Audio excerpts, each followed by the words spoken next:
This is just another example, another visual for that same, to diversify your funding. If you're leaning all on one leg, if that one leg is sawed off, what do? You fall apart. Now, you're probably going to fall over still a little bit if you lose one, but let's just kind of pretend that if one leg gets sawed off a little, you can still stay put. So if your government funding goes down, it's okay. You can still function because you've got money coming in from other sources. And that's all I'm going to say about diversifying. Questions so far? Okay. So when you're looking for funding, things you want to be thinking about. This is before you even start doing your research. What am I looking for funding for? Is it, if you're an organization that has maybe focuses on, oh, you're a youth organization, but you're also working with education. You've got one program that's really focused on education, but you've got a program over here that does recreation, after-school recreation. So which one are you looking for money for? If you can get as specific as possible, that sometimes helps with your research. Sometimes you have to broaden it out. What's your geographic region? In Maryland, it causes a bit of trouble sometimes. You've got the Baltimore metro area. Some organizations, especially foundation schools, may only fund in the Baltimore metro area. They only may fund in a specific county. They may only fund in the DC metro area. And then you've got Western Maryland and the Eastern Shore, which sometimes kind of get left hanging a little bit. But they can kind of go in on either one sometimes, depending upon the organization, where you're getting your money from. So you've got to know, who are you serving? Where are you serving? What type of support are you looking for? Are you looking for money for a specific program? Are you looking for money for a building? Are you looking for general operating support? These are all things that once you got that figured out, doing your research, it just makes it a whole lot easier. Why might you want to think about who's funded other organizations? To know your competitors.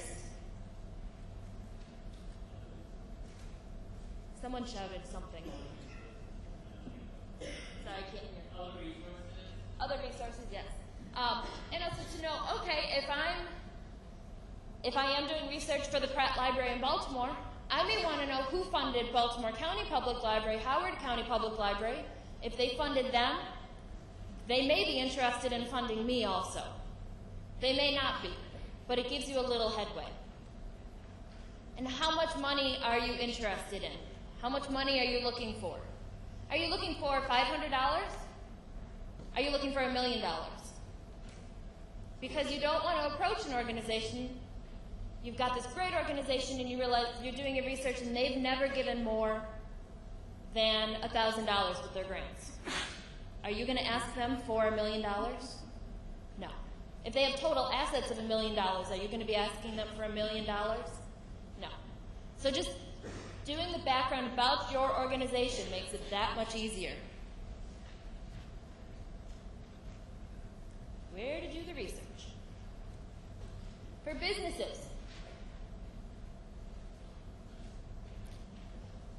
you could start with businesses just using your personal connections, using connections of your board. Where else might you be able to make business connections? How?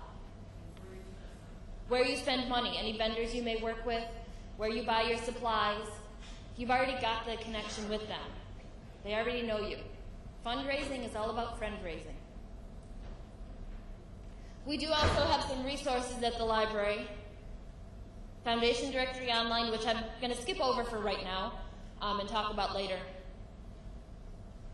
The National Directory of Corporate Giving, any of those cooperating collections of the Foundation Center will have that book.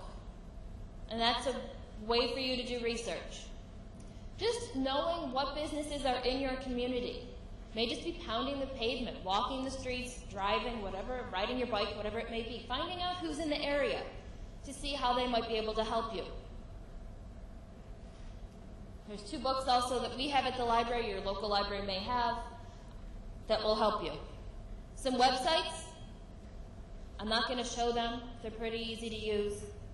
And again, the links, I'm going to give you a link to get to all of these links at the end of the presentation.